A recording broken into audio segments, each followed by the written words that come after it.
सञ्चालन समूहका सभापति महोदय, ग्यासमा उपस्थित अतिथिगणहरू, विद्यार्थी भाइ बहिनीहरू, अभिभावक महोदय एवं उपस्थित गण्यमान्यहरूमा म मेरो व्यक्तिगत तर्फबाट र जिल्ला प्रशासन कार्यालयको तर्फबाट हार्दिक नमस्कार गर्न चाहन्छु।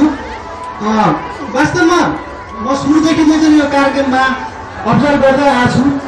यो कार्यक्रममा नृत्य प्रस्तुत भएको छ, त्यसै गरी नाटक प्रस्तुत भएको छ एवं चाहिँ गीत, त्यसै गरी गीत पनि प्रस्तुत भएको छ। त्यो नृत्यले चाहिँ उहाँहरूले विविध संस्कृति र कलालाई चाहिँ यहाँ उजागर गर्नु भएको छ।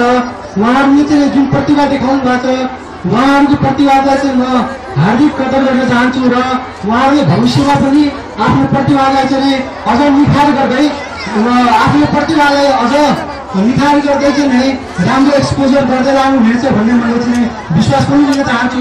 त्यसै गरेर यहाँ नाटक पनि प्रस्तुत भएको छ।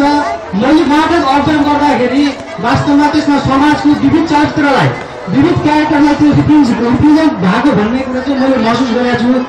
त्यसमा चाहिँ तपाईँहरूले प्रत्यक्षदर्शी हुनुहुन्थ्यो, नाटकमा हेर्नुभयो कि त्यहाँ चाहिँ एडिट चाहिँ राम्रो सङ्गत र चाहिँ नराम्रो सङ्गतको चाहिँ फल के हुन्छ भन्ने कुरो त्यसमा उहाँहरू विद्यार्थी भाइ बहिनीहरू, कलाकार भाइ बहिनीहरूले चाहिँ राम्रोसँग प्रस्तुत गरेर जानु भएको छ।